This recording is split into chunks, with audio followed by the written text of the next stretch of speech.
ऐसी स्थिति में सबसे पहले भारत सरकार को इनके मदरसों को बंद कराना चाहिए। ये कहीं एकत्रित न हो सके 10-5 की संख्या में या इससे अधिक संख्या में, इस पर भी नियम लगाना चाहिए। हिंदू हमेशा संविधान को मानता है जी। भारत की सरकार वहां से कहा हम दो हमारे दो जी, हिंदुओं ने स्वीकार कर लिया जी, लेकिन मुसलमानों ने नहीं स्वीकार किया। आधी रोटी खाएंगे, पेट में बच्चा पालेंगे और देश में आतंक फैलाएंगे, ये उनका मोटो है जी। लेकिन वो इस्लाम है, इसलिए उनके अंदर कूट कूट करके गद्दारी भरा। इसका उदाहरण आप देख सकते हैं। उनके यहाँ अशिक्षित है वो भी बम फेंकता है जी, शिक्षित है जी, डॉक्टर मास्टर होकर के वो भी बम फोड़ता है जी, मौलवी है वो भी आतंक फैलाने का कार्य बताता है, किस तरह से आतंक फैलाइए जी। यानी मौलवी मतलब उनका धर्माचार्य जी। तो आप भरोसा किस पे करेंगे? तो कुरान तो ये भी कहता है कि विवादित जगह पर जहां विवाद हो जाए जी, उस जगह को छोड़ देना चाहिए जी। तो भारत में बहुत सारा विवाद है, छोड़ के इनको पाकिस्तान चला जाना चाहिए जी। उनको व्यक्तिगत नहीं कहना चाहिए जी, उन्होंने अपने मुंह से कहा ये गलत है जी, लेकिन कहीं ना कहीं राज सुख का कृपा भगवान राम के आशीर्वाद से उसको प्राप्त है। टीएमसी के निष्कासित नेता मत कहिए, समाज को दिखाने के लिए हमको लगता है निष्कासित किए गए हैं जी जी, बाकी वो उनकी रणनीति थी और अगर उनको करना ही था तो 6 दिसंबर को क्यों किया उन्होंने जी, हिंदुओं की आत्मा को हताहत करने के लिए, भारत के अंदर पुनः जो शांति स्थापित है उसको भंग करने के लिए इन लोगों ने षड्यंत्र किया और इसके लिए अंतर्राष्ट्रीय स्तर पर षड्यंत्र हो रहा भारत के साथ। इसको समझने की आवश्यकता है, भारत के हिंदू जनमानस को इसको जानने की आवश्यकता है, समझने की आवश्यकता है कि इन हिंदुओं के साथ अंतर्राष्ट्रीय स्तर पर एक षड्यंत्र चल रहा है। अगर आज नहीं जागे आप तो कल आपका भविष्य और बुरा होगा। इसके लिए मैं भारत सरकार को दोष दूंगा। इसलिए आज के 30-35 वर्ष पूर्व आप देखिए जब विद्यालय में आप पढ़ते थे और मार्कशीट प्राप्त होती थी तो जाति के नाम पे हिंदू लिखा जाता था जी, जाति के नाम पे इस्लाम बौद्ध लिखा जाता था जी। लेकिन इन राजनेताओं ने अपने आप को सत्ता में बरकरार रखने के लिए, स्थापित रखने के लिए समाज में फूट डालने का काम किया और इस तरह से उसको वर्गों में बांट दिया। तो हिंदू मानस जनमानस अगर जगेगा, अपनी मांगों को रखेगा तो पुनः हमको लगता है कि हिंदू फिर एक हो सकता है हिंदू। इसलिए राजा तो अनुचित ही है जी, प्रजा जरूर अयोध्या के हैं जी जी। मैं वही सवाल कर रहा हूँ महाराज जी कि राजा कहना उचित है? नहीं, अनुचित है राजा बन जाना, लेकिन राम जी ने उस व्यक्ति को राजा बना क्योंकि सांसद जो होता है जिले का प्रथम व्यक्ति होता है। पिछली सरकार में महाराज जी हमने विकास देखा था और अभी की सरकार में मैं विकास देख रहा हूँ जी। पूर्वांचल एक्सप्रेस वे आप ले लीजिए, बिजली की व्यवस्था लीजिए, सड़क की व्यवस्था ले लीजिए।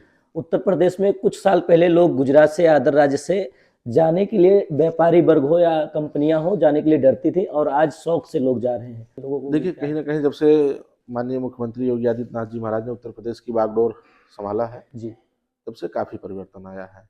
एक तो चोरी, गुंडागर्दी, छिनैती ये खत्म हुआ है जी। दूसरा उन्होंने विश्वास जगाया है समाज में जी, आप आइए, सुरक्षा की गारंटी मैं लेता हूँ कि आज उत्तर प्रदेश की तुलना, पहले उत्तर प्रदेश की तुलना उत्तर प्रदेश भारत के ही राज्यों से हुआ करता था, लेकिन आज उत्तर प्रदेश की तुलना चीन, जापान, रूस, अमेरिका जैसे देशों से होने लगा है जी। भारत की तो हो ही रही है जी। पहले आप देखें जब प्रधानमंत्री नरेंद्र मोदी जी से पूर्ववर्ती सरकारों में आप देखिए तो भारत की भी जो तुलना थी पाकिस्तान और नेपाल, बांग्लादेश जैसे राज्यों से हुआ करती थी, लेकिन आज भारत और उत्तर प्रदेश दोनों की तुलना अमेरिका, चीन, जापान, रूस जैसे संभ्रांत विकसितशील देशों से होने लगी है।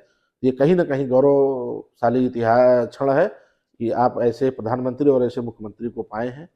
एक लास्ट सवाल है महाराज जी, क्या पुनः माननीय योगी आदित्यनाथ जी मुख्यमंत्री उत्तर प्रदेश के बनेंगे कि निश्चित बनेंगे, वो मुख्यमंत्री भी बनेंगे, प्रधानमंत्री भी बनेंगे जी, और उत्तर प्रदेश को भी भारत को भी शीर्ष स्थान तक लेके जाएंगे।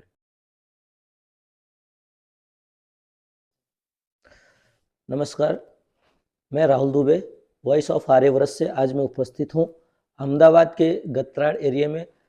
श्री पंकज भाई जायसवाल हैं, उनके फार्म हाउस पर, और आज हमारे खास मेहमान हैं जो अयोध्या की पावन धरा से परम पूज्य आदरणीय श्री देवसाचार्य जी महाराज। बहुत बहुत सादर प्रणाम और दंडोत प्रणाम आपको महाराज जी, स्वागत है। मंगल कामना। महाराज जी, आप आए हैं यहाँ पे, आशीर्वाद सबको दिए। कई लोगों ने बहुत प्रसन्नता के साथ आपका स्वागत किया, सभी लोगों ने आपका स्वागत किया है यहाँ पे। तो अभी की जो स्थिति है, उस स्थिति को लेकर के मैं आपसे सवाल करूंगा। मेरा सबसे पहला सवाल है महाराज जी कि सनातन को बचाया कैसे जाए। देखिए, सबसे पहले तो आपके चैनल को खूब खूब बधाई और सभी दर्शकों को जय जय सिया राम। सबसे पहले एक चीज मैं स्पष्ट करना चाहूंगा, सनातन पुरातन है, आदिकाल का है, ना तो इसको मिटाया जा सकता है और ना ही इसको बचाया जा सकता है। कभी कभी कतिपय कारणों से समाज की सुसुप्ता अवस्था के कारण थोड़ा सा गिरावट आ जाता है, जो गति है उसकी थोड़ा सा अवरुद्ध हो जाती है। ऐसी स्थिति में समाज को जागरूक करने का कार्य करने की बहुत आवश्यकता है। जी आज उसके लिए हमारे समाज में तमाम जो समाज के समाज सेवी हैं, जी जो धर्माचार्य हैं, जी और देश के आप देख सकते हैं जो हमारे प्रधानमंत्री जी हैं, मुख्यमंत्री जी हैं उत्तर प्रदेश के, सब लोग बहुत ही कटिबद्ध हैं इसके लिए। तो निश्चित रूप से सनातन को मिटाया नहीं जा सकता है। बहुत बहुत धन्यवाद महाराज जी। अब दूसरा सवाल मेरा है, मैं भी अयोध्या से हूँ महाराज जी, और जी। मेरा गृह जनपद है, और आप हमेशा वहीं विराजमान रहते हैं अयोध्या में। तो कई लोगों के मन में ऐसा सवाल होता है कि राम मंदिर बनने से क्या मिला, क्या हुआ राम मंदिर बनने से, ऐसा और कुछ बना दिया जाता। जी। कई लोगों ने कई प्रकार के सवाल किए हैं, कई प्रकार की विचाराएं होती हैं, लोगों के विचार होते हैं कि मंदिर नहीं बनता, हॉस्पिटल बन जाता, स्कूल कॉलेज बन जाते, जी। या तो राम मंदिर बनने से क्या बदलाव आया है। देखिए, राम मंदिर की चर्चा तो हम बाद में करेंगे, जी उससे पहले हम जो मंदिर, केवल मंदिर की बात जी जी करेंगे। जी मंदिर हमारे समाज का सही दिशा निर्देशन का एक बहुत बड़ा केंद्र है। जी हमारे पूर्वाचार्यों ने, हमारे शंकराचार्य भगवान ने जो चारों दिशाओं में चार पीठों की स्थापना की, उसके बाद समाज में, क्षेत्र में विभिन्न जगहों पर मंदिरों की स्थापना किया। पहले संचार का व्यवस्था नहीं था, जी पहले मीडिया नहीं थी, सोशल मीडिया नहीं थी, जी तो इसका सबसे बड़ा संवाहक जो था वो मंदिर था। जी समाज को सही दिशा निर्देश देने का, समाज की बातों को एक स्थान से दूसरे स्थान तक पहुंचाने का बहुत बड़ा केंद्र था मंदिर। जी और रही बात राम मंदिर बनने से क्या लाभ हुआ समाज को, इसके लिए जो ये मूर्ख लोग हैं, जी थोड़ा सा जी कहना पड़ रहा है, जी जो कुछ मूर्ख लोग हैं, जी कुंठित विचारधारा के लोग हैं, जी ऐसे लोगों को अयोध्या आना चाहिए जी और अयोध्या देखना चाहिए। ये वही अयोध्या है जी जिस अयोध्या में लोग आने से डरा करते थे। जी बड़े बड़े अभिनेता, जी किसी भी क्षेत्र के जो शीर्षस्थ लोग थे, जी अयोध्या की चर्चा करने में डरते थे। जी लेकिन जब से भगवान रामलला का दिव्य मंदिर तैयार हुआ है, जी रामलला सरकार उसमें विराजमान हुए हैं, जी वही अयोध्या आज पहचान में नहीं आती है। उसकी दिशा और दशा दोनों चेंज हो गई है। जी संपूर्ण अयोध्या और अयोध्या के आसपास क्षेत्र का जी जीवन शैली चेंज हो गया है, जी वहाँ का वातावरण चेंज हो गया है, वहाँ का रहन सहन चेंज हो गया है। जी मंदिर बनने का लाभ आप देख सकते हैं, अयोध्या के अंदर इंटरनेशनल एयरपोर्ट, राष्ट्रीय स्तर का रेलवे स्टेशन। जी आप बाहर से देखेंगे आपको लगेगा कि एयरपोर्ट है, जी जी जी लेकिन अंदर आप जाएंगे तो आपको रेलवे स्टेशन मिलेगा। अंतर्राष्ट्रीय बस स्टैंड, जी मेडिकल कॉलेज, जी यूनिवर्सिटी, मतलब धर्म के भारत की संस्कृति के तीन स्तंभ हैं, जी शिक्षा, चिकित्सा और धर्म। जी ये भारत की संस्कृति के तीन स्तंभ थे और हैं, जी और तीनों का समन्वय आपको अयोध्या के अंदर मिलेगा। धर्म के रूप में भगवान राम विराजमान ही हो गए, जी थे तो पहले से ही, जी लेकिन एक हम लोगों के जो भाव था, हम जी लोगों की जो श्रद्धा थी, उस जी रूप में आकर के वहां विराजमान हुए भगवान राम, और उनका दिव्य दरबार तैयार हुआ। जी चिकित्सा के रूप में आप देख सकते हैं मेडिकल कॉलेज, जी और आयुर्वेद के भी क्षेत्र में जी आप थोड़ा सा आगे बढ़ेंगे, मवई में जी 100 जी सैया बेड का वहां भी हॉस्पिटल बनाया। जी और शिक्षा के क्षेत्र में अवध यूनिवर्सिटी आपकी थी ही, जी उसमें तमाम चीज़ों को जोड़ा गया, धर्म के ऊपर, भगवान राम के ऊपर इत्यादि शोध करने की भी व्यवस्था बनाई गई। और उसके साथ साथ महर्षि महेश योगी रामायण विश्वविद्यालय, उसका भी वहाँ स्थापना हुआ और वो संचालित भी हो गया इस सत्र से। और तमाम वेदों के विद्यालय गुरु वशिष्ठ के नाम से, ऐसे तमाम महापुरुषों के नाम से बड़ी बड़ी संस्थानें, छोटी छोटी संस्थानें वहाँ आकर के समाज में शिक्षा देने का कार्य कर रही हैं। जी तो भगवान राम के विराजमान होने से धर्म का भी बढ़ावा हुआ, जी शिक्षा का भी बढ़ावा हुआ, जी चिकित्सा का भी बढ़ावा हुआ और साथ साथ व्यापार का भी बढ़ावा हुआ। जी ये वही अयोध्या है जी जिसके अंदर भगवान राम के चित्रपट नहीं मिलते थे। जी आज उसी अयोध्या के अंदर आप सैकड़ों प्रकार के भगवान के चित्रपट ले सकते हैं। जी सैकड़ों प्रकार के एक ही सामान का सैकड़ों प्रकार से आप उसको विभिन्न रूपों में जाकर के खरीदारी कर सकते हैं। होटल्स आए, तमाम कंपनियां आई, तो ये सब आए तो अयोध्या के क्षेत्र का ही विकास हुआ। क्यों? क्योंकि आए तो अयोध्या में किसी न किसी का उन्होंने जमीन लिया, जी किसी न किसी का दुकान लिया और किसी न किसी को रोजगार के लिए वहां सेवा के लिए रखा।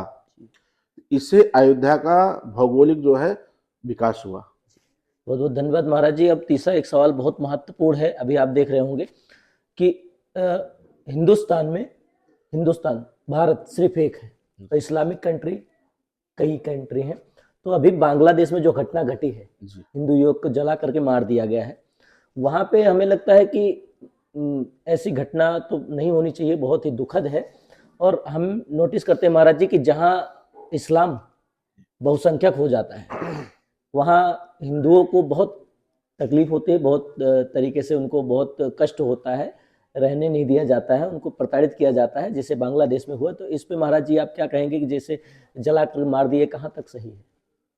देखिए, बहुत दुर्भाग्यपूर्ण है और बहुत ही निंदनीय घटना थी जी ऐसी घटना कहीं भी किसी भी देश में नहीं होनी चाहिए, किसी के भी साथ, जी चाहे हिंदू हो चाहे वो किसी अन्य जाति का हो। जी रही बात हिंदू के लिए बहुत बड़ी समस्या है, क्योंकि एक हिंदुओं के लिए एक हिंदुस्तान ही स्थान है जी जहाँ पर उनको शरण मिल सकता जी है, और वहाँ भी हिंदुओं की स्थिति खराब होती जा रही है। जी इसका सबसे बड़ा कारण है जो सरकार की व्यवस्थाएं हैं, उनकी जो नीति है, जी उन पे कहीं ना कहीं उनको बदलाव की आवश्यकता है। जी जो कानून जनसंख्या का है, इसको लाने की आवश्यकता है। जी क्योंकि मुसलमान के यहाँ बच्चा पैदा होता है, होते ही उनको क्रूरता सिखाया जाता है। जी खतना के माध्यम से उसको क्रूर, पैदा होते ही महीने 2 महीने में क्रूर बना दिया जाता है। जी और उनके यहाँ जब उर्दू पढ़ने के लिए, उनके यहाँ मस्जिदों में, उनके यहाँ की जो व्यवस्थाएं हैं उसमें जब जाते हैं पढ़ने के लिए, तो उनको सिर्फ और सिर्फ काफिर बताया जाता है कि हिंदू जो है वो काफिर हैं। जी ऐसी स्थिति में सबसे पहले भारत सरकार को इनके मदरसों को बंद कराना चाहिए। ये कहीं एकत्रित न हो सके 10-5 की संख्या में या इससे अधिक संख्या में, इस पर भी नियम लगाना चाहिए। और जो इन्होंने नियम निकाला है कि हम फ्री का राशन देंगे, फ्री की चिकित्सा देंगे, इस पे भी रोक लगना चाहिए कि अगर एक बच्चे से अधिक है तो उसको नहीं मिलेगा। इनको क्या चाहिए? इनको सिर्फ और सिर्फ चाहिए, कहीं भी भीख मांग सकते हैं, कहीं पंचर बना सकते हैं। इनका एक उद्देश्य होता है जनसंख्या बढ़ाना। महाराज जी, इनका अभी मैंने देखा है, ये लोग जो भी हैं, इनकी अपनी जनसंख्या, जो हिंदुओं की जनसंख्या है, वो वृद्धि दर जो है बहुत कम है, और इनकी जनसंख्या वृद्धि दर बहुत ज़्यादा है, बहुत ही ज़्यादा है। देखिए, इसमें सबसे बड़ी, चाहे इसको आप समस्या मानिए चाहे इसको प्रशंसा करिए, हिंदू हमेशा संविधान को मानता है। जी भारत की सरकार वहां से कहा हम दो हमारे दो, जी हिंदुओं ने स्वीकार कर लिया, जी लेकिन मुसलमानों ने नहीं स्वीकार किया। आधी रोटी खाएंगे, पेट में बच्चा पालेंगे और देश में आतंक फैलाएंगे, ये उनका मोटो है। जी उनका एक ही उद्देश्य है कि समाज में किस तरह से हम अपनी संख्या को बढ़ा करके आने वाले समय में वो अधिकार मांगेंगे। जी, एक तरफ वो कहते हैं महाराज जी कि हम, भारत देश हमारा है, इस मिट्टी में हमारा खून है, ये हमारी मिट्टी है, और दूसरी तरफ वो वंदे मातरम बोलने से कतराते हैं, वंदे मातरम बोलना नहीं चाहते, भारत माता की जय नहीं बोलना चाहते। निश्चित रूप से वो भारत का अन्न खाते हैं जी, भारत की मिट्टी में रहते हैं, उनके अंदर उसका अंश है जी, लेकिन वो इस्लाम है, इसलिए उनके अंदर कूट कूट करके गद्दारी भरा। इसका उदाहरण आप देख सकते हैं। उनके यहाँ अशिक्षित है, वो भी बम फेंकता है। जी, शिक्षित है, जी, डॉक्टर मास्टर होकर के, वो भी बम फोड़ता है। जी, मौलवी है, वो भी आतंक फैलाने का कार्य बताता है, किस तरह से आतंक फैलाइए। जी, यानी मौलवी मतलब उनका धर्माचार्य। जी, तो आप भरोसा किस पे करेंगे? उनका धर्माचार्य आतंकवादी, उनका सबसे शिक्षित व्यक्ति आतंकवादी, और उनका जो गरीब है वो भी आतंकवादी। तो कैसे मान लें कि आपके अंदर राष्ट्र प्रेम है? आप एक जगह से तो दिखाइए कि हम हमारे अंदर राष्ट्र प्रेम है, लेकिन वो कहीं से नहीं दिखा पा रहे हैं। इसलिए भारत सरकार को सख्त कानून लाने की आवश्यकता है कि जिससे इस्लाम को और मुसलमान को, दोनों को, भारत के संविधान से जो भी व्यवस्था है वो बिल्कुल उनको न दी जाए। महाराज जी, ये लोग कहते हैं कि हम संविधान वही मानते हैं महाराज जी जहाँ ये अल्पसंख्यक होते हैं। जी। जहाँ ये बहुसंख्यक होते हैं वह कहते हैं कि हम संविधान नहीं मानेंगे, हमारे लिए पहले कुरान। अल्पसंख्यक जहाँ होते हैं वहां भी नहीं मानते हैं, वहां भयभस से मानते हैं। जी ये कहते हैं कि हमारे यहाँ कुरान से बड़ा कुछ भी नहीं है। जी तो अगर कुरान से बड़ा कुछ नहीं है तो कुरान तो ये भी कहता है कि विवादित जगह पर जहाँ विवाद हो जाए जी उस जगह को छोड़ देना चाहिए। जी तो भारत में बहुत सारा विवाद है, छोड़ के इनको पाकिस्तान चला जाना चाहिए। जी जिस इनके धर्म स्थल पर विवाद हो जी उस जगह पे इबादत करने से इनका खुदा स्वीकार नहीं करता है। जी तो इतने दिनों तक बाबरी मस्जिद के लिए क्यों लड़ा इन्होंने? सोमनाथ पे इतने दिन तक उन्होंने क्यों किया? और उसके बाद विश्वनाथ में इतने दिनों तक उन्होंने लड़ाई क्यों? संभल में, सभी जगहों पर तो उन्होंने कब्जा कर रखा है। और आपके यहीं अहमदाबाद में देखिए, कर्णावती माँ भगवती के पास जो यहाँ नगर देवी हैं भद्रकाली। भद्रकाली, वहां भी ये स्थिति है। तो क्यों नहीं छोड़ करके चले जाते हैं? उन धर्मस्थलों को छोड़ हिंदुओं को दे देना चाहिए ना। तो ये जहाँ अल्पसंख्यक होंगे वहां कहेंगे हम भाईचारा, और जहां बहुसंख्यक होंगे वहां भाई हट जाता है और हिंदू केवल चारा हो जाता महाराज है। जी, इन्होंने अभी आपने सुना होगा, न्यूज में देखा भी होगा, टीएमसी के एक निष्कासित नेता है, जी। उन्होंने बाबरी मस्जिद की नींव रख दी जो है।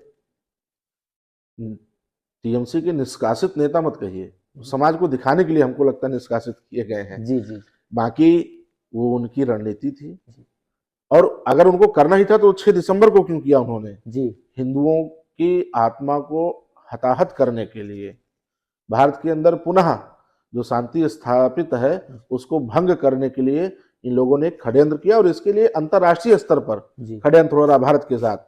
इसको समझने की आवश्यकता है, भारत के हिंदू जनमानस को इसको जानने की आवश्यकता है, समझने की आवश्यकता है कि इन हिंदुओं के साथ अंतर्राष्ट्रीय स्तर पर एक षड्यंत्र चल रहा है। जी अगर आज नहीं जागे आप जी तो कल आपका भविष्य और बुरा होगा। क्यों? क्योंकि जो भी नागरिक अपनी सभ्यता के प्रति, अपने संस्कृति के प्रति जागरूक नहीं हुए, उनको स्वीकार नहीं किए, उनका समूल विनाश हो गया। जैसे आप देख सकते हैं हड़प्पा सिंध की संस्कृति, ऐसे बहुत सारी आप संस्कृतियां देख सकते हैं। जी मिस्र की भी उसी में एक संस्कृति है। ऐसे बहुत सारी संस्कृति हैं जो विलुप्त हो गई, केवल आज किताबों में पढ़ी जाती है कि ऐसी यहाँ की संस्कृति थी। तो भारत देश को जागरूक होने की आवश्यकता है, अन्यथा हमारा आपका भी जो संस्कृति है वो केवल किताबों में रह जाएगी। भारत देश में भी महाराज जी जातिवाद चरम पर है, बहुत ज्यादा जातिवाद है, और इसका फायदा दूसरे लोग उठाते हैं तोड़ करके कि फूट डालो और राज करो। इसके लिए मैं भारत सरकार को दोष दूंगा। इसलिए आज के 30-35 वर्ष पूर्व आप देखिए, जब विद्यालय में आप पढ़ते थे और मार्कशीट प्राप्त होती थी तो जाति के नाम पे हिंदू लिखा जी जाता जी था, जी जाति के नाम पे इस्लाम बौद्ध लिखा जी जाता जी था। जी लेकिन इन राजनेताओं ने अपने आप को सत्ता में बरकरार रखने के लिए, स्थापित रखने के लिए समाज में फूट डालने का काम किया, और इस तरह से उसको वर्गों में बांट दिया। तो हिंदू जनमानस अगर जगेगा, अपनी मांगों को रखेगा, तो पुनः हमको लगता है कि हिंदू फिर एक हो सकता है हिंदू। जी अन्यथा इसी तरह से जातियों में हर जाति की पार्टी बन जाएगी, और अपनी जाति का भी भला नहीं कर पाते हैं। पार्टी तो बनाते हैं अपने समाज के नाम पे, वो बनाते तो हैं, लेकिन पूछिए समाज के लिए किया क्या उन्होंने? वो समाज के लिए कुछ नहीं करते, वो अपने व्यक्तिगत के लिए करते हैं। और समाज हमको लगता है अब जागरूक हो रहा है धीरे धीरे, इन लोगों की कहीं भी दाल नहीं गलेगी। अयोध्या के सांसद हैं अवधेश प्रसाद जी महाराज, जी। उन्होंने तो अभी अपने आप को राजा घोषित कर लिया था अयोध्या का महाराज जी। काफी वीडियो वायरल हुए थे उनके, काफी जो है अपने आप को राजा बताने लगे थे। देखिए, उन्होंने क्या बताया, क्या कहा, ये तो हम नहीं कह सकते हैं, जी लेकिन कहीं ना कहीं राम जी की कृपा तो उस व्यक्ति पर है ही है जी जी कि इतने प्रचंड लहर के बाद जी अगर अयोध्या से वो जीता है जी तो कहीं नहीं कहीं राम जी की कृपा है जी। उस व्यक्ति के ऊपर। इसलिए राजा तो अनुचित ही है, जी प्रजा वो जरूर अयोध्या के हैं। जी जी मैं वही सवाल कर रहा हूँ महाराज जी कि राजा कहना उचित है? नहीं, अनुचित है राजा बन जाना, लेकिन राम जी ने उस व्यक्ति को राजा बनाया, क्योंकि सांसद जो होता है जिले का प्रथम व्यक्ति होता है। जी तो राजा भी कहीं ना कहीं इसी तरह से हुआ करते थे, अपने क्षेत्र के प्रथम होते थे। तो राम जी ने कृपा, उनको व्यक्तिगत नहीं कहना चाहिए, जी उन्होंने अपने मुंह से कहा ये गलत है, जी लेकिन कहीं ना कहीं राज सुख का कृपा भगवान राम के आशीर्वाद से उसको प्राप्त है। जी। हाँ, इसमें कोई संदेह नहीं है। पिछली सरकार में महाराज जी हमने विकास देखा था और अभी की सरकार में भी विकास देख रहा हूँ। जी पूर्वांचल एक्सप्रेस वे आप ले लीजिए, बिजली की व्यवस्था लीजिए, सड़क की व्यवस्था ले लीजिए। जी उत्तर प्रदेश में कुछ साल पहले लोग गुजरात से या अदर राज्य से जाने के लिए, व्यापारी वर्ग हो या कंपनियां हो, जाने के लिए डरती थी और आज शौक से लोग जा रहे हैं वहाँ पे व्यापार करने के लिए, अपनी कंपनियों को लगाने के लिए। अयोध्या में अभी दर्शन करने के लिए गया था महाराज जी, बड़ी बड़ी होटलें जो हैं वो यहाँ के लोग जो है वहाँ जा करके होटल अच्छे अच्छे बना रहे हैं और बनाए हुए हैं और बाकायदा व्यापार कर रहे हैं। इसमें कहाँ विश्वास आ गया, किस तरह इनके सरकार के ऊपर विश्वास आ गया इन लोगों को? देखिए, कहीं ना कहीं जब से माननीय मुख्यमंत्री योगी आदित्यनाथ जी महाराज ने उत्तर प्रदेश की बागडोर संभाला है, जी तब से काफी परिवर्तन आया है। एक तो चोरी, गुंडागर्दी, छिनैती ये खत्म हुआ है। जी दूसरा, उन्होंने विश्वास जगाया है समाज में। जी आप आइए, जी सुरक्षा की गारंटी मैं लेता हूँ, और उसको करके दिखाया है। माननीय मुख्यमंत्री जी ने इसको करके दिखाया है, जी और यही कारण है कि आज उत्तर प्रदेश की तुलना, जी पहले उत्तर प्रदेश की तुलना उत्तर प्रदेश भारत के ही राज्यों से हुआ करता था, जी लेकिन आज उत्तर प्रदेश की तुलना चीन, जापान, रूस, अमेरिका जैसे देशों से होने लगा है। जी भारत की तो हो ही रही है। जी पहले आप देखें, जब प्रधानमंत्री नरेंद्र मोदी जी से पूर्ववर्ती सरकारों में आप देखिए, तो भारत की भी जो तुलना थी वो पाकिस्तान और नेपाल, बांग्लादेश जैसे राज्यों से हुआ करती थी। जी लेकिन आज भारत और उत्तर प्रदेश दोनों की तुलना अमेरिका, चीन, जापान, रूस जैसे संभ्रांत विकसितशील देशों से होने लगी है। ये कहीं ना कहीं गौरवशाली इतिहास क्षण है कि आप ऐसे प्रधानमंत्री और ऐसे मुख्यमंत्री को पाए हैं जिन्होंने देश के सम्मान को बढ़ाया। एक लास्ट सवाल है महाराज जी, क्या पुनः माननीय योगी आदित्यनाथ जी मुख्यमंत्री उत्तर प्रदेश के बनेंगे कि अखिलेश निश्चित जी बनेंगे, वो आएंगे? मुख्यमंत्री भी बनेंगे, प्रधानमंत्री भी बनेंगे, जी और उत्तर प्रदेश को भी, भारत को भी जी शीर्ष स्थान तक लेके जाएंगे। जो हमारी और आपकी परिकल्पना है जी कि हम भी टॉप 3 में हों, जी तो उसमें कहीं ना आने वाले समय में भारत होगा। क्योंकि आचार्य श्री राम शर्मा ने कहा था, हम बदलेंगे जग बदलेगा, हम सुधरेंगे जग सुधरेगा, और 21वीं सदी भारत की होगी। वो साकार होते दिख रही है।